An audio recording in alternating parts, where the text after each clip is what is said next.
आना था फेफे फॉल्स और हम लोग गलत रास्ते में भटक गए थे। फिर हम लोग वापस आए और गाइड लिया हमने, और दूर तलक कुछ भी नहीं दिख रहा है। कहीं पर हमें घास मिलता है, कहीं पर पत्थर मिलता है, कहीं पर रास्ता बहुत डेंजरस होता है, कहीं मिट्टी की वजह से बहुत रिस्की हो जाता है, कहीं पर बहुत ऊपर नीचे सा रास्ता होता है और बादल बहुत ज़्यादा है, कहीं पर वेदर बिल्कुल क्लियर हो जाता है, कहीं पर बारिश हो जाती है। तो ऐसा माहौल था वहाँ का। और धीरे धीरे जैसे हम आगे बढ़ रहे थे, रास्ता जो था वो बहुत ट्रिकी, बहुत डेंजरस होता जा रहा था।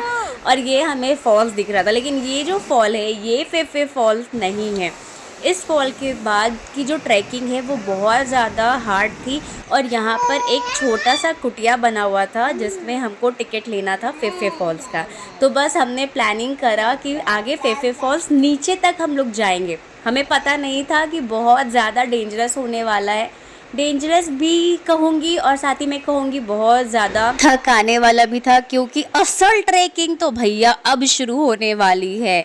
और ये ऐसा कुछ रास्ता है, पहले तो ये बांस का था, तो ऊपर पहाड़ से हमें इसके द्वारा नीचे उतर कर जाना था। और इसके बाद भयंकर वाली ट्रैकिंग शुरू होने वाली थी। प्लस हमारे पास 3 बच्चे, 2 बच्चे 7 महीने के हैं और एक बच्चा 3 साल का है। तो ये और ज़्यादा हमारे लिए थोड़ा चैलेंजिंग रहा। लेकिन गाइड जो थी वो आश्वी को अपने कंधे पर ले ली थी, जिसकी वजह से इजी हो गया। और जो हमारे 2 7 महीने के बच्चे थे वो बेबी कैरियर में थे। बेबी कैरियर में तो थे, लेकिन हमें आदत नहीं है वैसे पहाड़ को चढ़ने का, जिसकी वजह से बहुत ज़्यादा भार पड़ रहा था, हमारे पैर चढ़ गए थे, लेकिन मज़ा बहुत आ रहा था।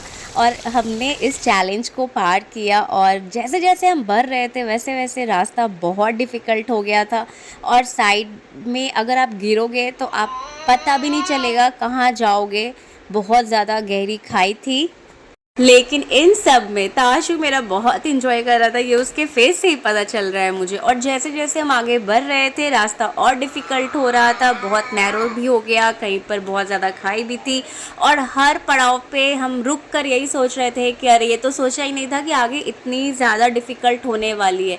ना आगे बढ़ते बनता था ना पीछे जाते बनता था। खैर पीछे तो नहीं जाना था, तो हमने डिसाइड किया चलो आगे ही बढ़ते। अब यहाँ तक आ गए हैं तो गिव अप नहीं करना है, हिम्मत जुटाकर फिर आगे बढ़ जाते थे। और फाइनली जो है हम लोग अपने डेस्टिनेशन के करीब आ चुके हैं उधर। और लेफ्ट साइड में हमारा फेफे वाटरफॉल आ चुका है। लेकिन अभी एक और पड़ाव बाकी है, वो ये कि इस ब्रिज को हमें पार कर कर उस साइड जाना है और फ़ोटोशूट करवानी है, वीडियोस बनानी है।